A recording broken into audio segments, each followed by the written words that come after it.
Hello students. मैं doctor Bhubaneswar Sutar Mangilal Bagri राजकीय महाविद्यालय नोखा से।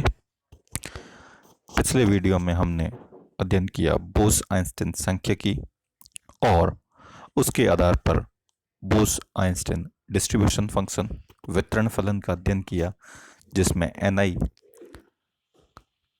कणों की संख्या ज्ञात की, जिनको हमने जीआई सेल्स में डिस्ट्रीब्यूट किया था, वितरण किया था।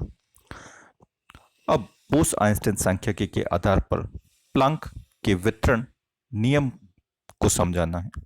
उसका उपयोग कर हम ब्लैक बॉडी रेडिएशन का जो डिस्ट्रीब्यूशन फंक्शन था उसको हम एक्सप्लेन करने की कोशिश करेंगे यहाँ पर। तो बोस आइंस्टीन सांख्यिकी के आधार पर कृष्णिका वितरण में ऊर्जा वितरण की व्याख्या की जा सकती है। प्लांक के अनुसार जब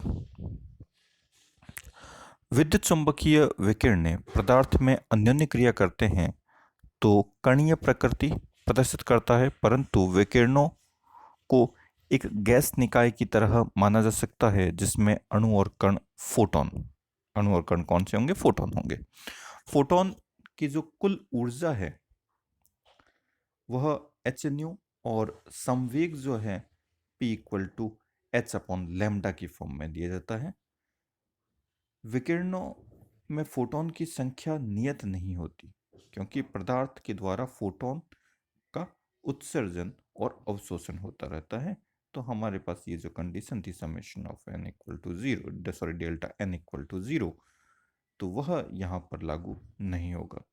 परंतु यहाँ ऊर्जा संरक्षण नियम लागू होता है, अर्थात कुल ऊर्जा अंतराल जो है, कुल ऊर्जा जो है वह जीरो होती है, सॉरी नियत होती है, तो delta u equal to zero मिलेगा। ऊर्जा में जो परिवर्तन है पूरे सिस्टम के लिए वो जीरो होगा। फोटॉन के लिए अल्फा इक्वल टू जीरो होता है, अल्फा का मान शून्य होता है, तो उसका उपयोग करेंगे। और बोस आइंस्टीन डिस्ट्रीब्यूशन फंक्शन है, जिसका हमने पिछले चैप्टर में ज्ञात किया था, उसमें अगर ई ए जो था वो हमने माना था ई की पावर अल्फा, और अल्फा की वैल्यू जीरो है, तो ए का मान 1 हो गया। तो हमारे पास बोस आइंस्टीन डिस्ट्रीब्यूशन फंक्शन जो है N I equal to G I upon E की पावर बीटा, ये बीटा है, बीटा ई आई माइनस 1 की फॉर्म में आ गया। तो फोटॉन के ऊर्जा स्पेक्ट्रम कंटिन्यूस मान लिया हमने, तो उसके लिए delta N I equal to G function of E D E upon E की power minus beta E minus 1। G I जो है उसको हमने कन्वर्ट कर लिया जी ई इंटू डी ई की फॉर्म में, और एन आई जो है उसको डी एन आई की फॉर्म में लिखा है हमने। यदि फोटॉन की ऊर्जा E के संगत, संवेग जो है वह P है, तो E से E प्लस डी ई ऊर्जा अंतराल के मध्य कणों की जो संख्या है वह P से P प्लस डी ई के मध्य होगी। तो यहाँ पर इसका मान हल करने के लिए हमने एक कोष्ठिका का अध्ययन करेंगे। तो गोलीय सममिति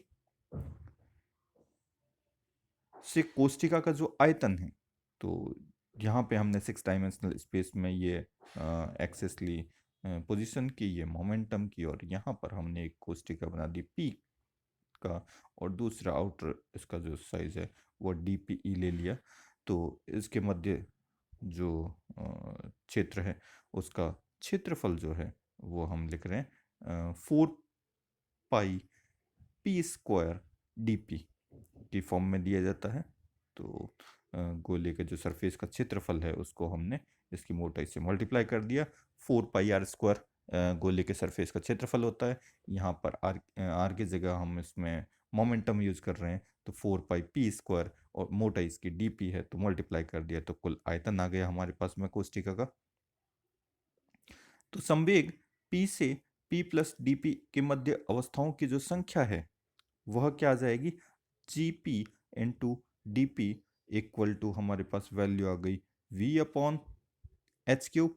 V total volume, unit cell के साइड से हमने इसको कर दिया डिवाइड, तो हमारे पास संख्या आ गई, उसको हमने आयतन से गुणा कर दिया, और 2 से एडिशनली मल्टीप्लाई किया हुआ है, क्योंकि फोटॉन के केस में हमारे पास में जो पोलराइजेशन होता है उसके अकॉर्डिंग डबल स्टेट्स होती हैं, स्टेट्स की संख्या बढ़ जाती है, तो अवस्थाओं की कुल संख्या जो है हमने यहाँ पे v upon H cube into जो आयतन अल्पंश हमने कैलकुलेट किया था 4 pi P square D P into 2 के इक्वल रख दिया।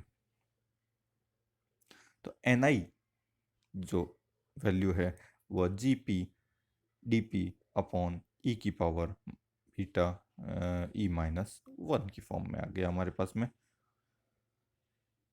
तो जी पी डी पी का वैल्यू हमने पुटअप कर दिया, तो डी एन का ये मान आ गया V upon H cube 4 pi P square D P 2 upon E की पावर बीटा ई माइनस 1।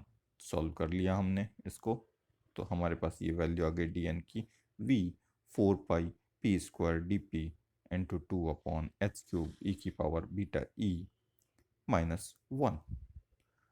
आवर्ती न्यू से न्यू प्लस डी न्यू के मध्य फोटोन की जो संख्या है वह D N equal to G nu into D nu upon E की पावर बीटा ई माइनस 1 की फॉर्म में दिया जाता है, lambda equal to H upon P